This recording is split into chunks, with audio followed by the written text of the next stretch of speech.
இப்ப பிசிகாவை பார்த்து ஏன் எல்லாருமே அலறாங்க, திருமாவளவனை பார்த்து ஏன் எல்லாம் அலறாங்க பயப்படுறாங்கன்னா, அவர் மார்க்சிய பெரியார் அம்பேத்கரை கருத்து தூக்கி பிடிக்கிறாரு. அதான பிரச்சனை இருக்கு. இன்னைக்கு இந்தியாவில சனாதன தர்மத்தை, இந்து மதத்தை நம்ம எதிர்க்கல. இந்து மதத்தில் இருக்கக்கூடிய ஏற்றத்தாழ்வுகள், இழிநிலைகள், இந்து மதத்தால் நடக்கக்கூடிய அநியாயங்களை எதிர்ப்பது யார்? நரேந்திர மோடி அமித்ஷாவை தைரியமாக எதிர்ப்பது யார்?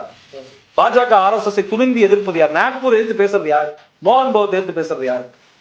RSS தலைவர் எதிர்த்து பேசுறது யார்? எல்லாமே திருமாவளவன் அவர்கள் தான். திருமாவளவன் அவர்களுடைய அரசியல், விசிக அரசியல் என்பது கருத்தியல் சார்ந்த அரசியல். அது வாக்கு அரசியல் கிடையாது. அவர் ஓட்டு அரசியலுக்கு வந்தவர் கிடையாது. மக்களை காக்கக்கூடிய நாட்டு அரசியல் வந்த ஒரு தலைவர் தான் திருமாவளவன் அவர்கள். நீங்க விசிக வரதை கூட எடுத்து பாருங்க. அவங்க 90 வரை எந்த நிலையில இருந்தாங்க, 2000 வரை என்ன முடிவு நிலைப்பாடு மாத்தினாங்க, எப்படி எலெக்ஷன் தேர்தல் அரசியல் எப்படி வந்தாங்க. அப்ப விசிக என்பது இவங்க ஏன் பிரச்சனையா இருக்குன்னா, அம்பேத்கர் பெரியார் மார்க்ஸ் தான் அவங்க பேனர்லயே போடுறாங்க. கூட்டம் நடத்துறாங்க, நிகழ்ச்சி நடத்தினா அம்பேத்கர் பெரியார் மார்க்ஸ் போட்டு விட்டுறாங்க. அப்ப சங்கிப்பைய, ஜாதி வெறிய, மத வெறிய, இனவெறிய, மொழி வெறிய எல்லாம் அலறி ஓடுறான். அந்த படத்தை பார்த்தா ஓடிடுவாங்க. அப்ப விசிக இவங்களுக்கு அது பெரிய எதிரியா இருக்கு. ஏன்னா விசிக நல்லா புரிஞ்சுக்கோங்க, திருமாவளவன் அந்த கட்சியில் கூடிய முக்கிய நிர்வாகிகள்லாம் தன்னோட தொண்டர்களை பண்படுத்தி வச்சிருக்கிறார்.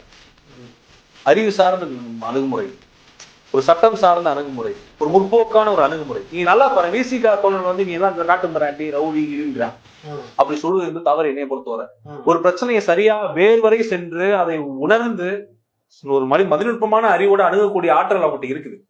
இப்ப கூட நீங்க நிறைய நேர்காணல் போட்டு நீங்க பார்த்தேன். ஒரு விசிக தோழர் சொல்றாரு, என்ன சொல்றாரு நான் பார்த்தேன் நேர்காணல், அழகா சொல்றாரு, எங்க தலைவர் எங்களை பண்படுத்தி வச்சிருக்காரு, ஆனா நாங்க பண்பாட்டோட சரியான முறை நடந்துக்கிறோம்.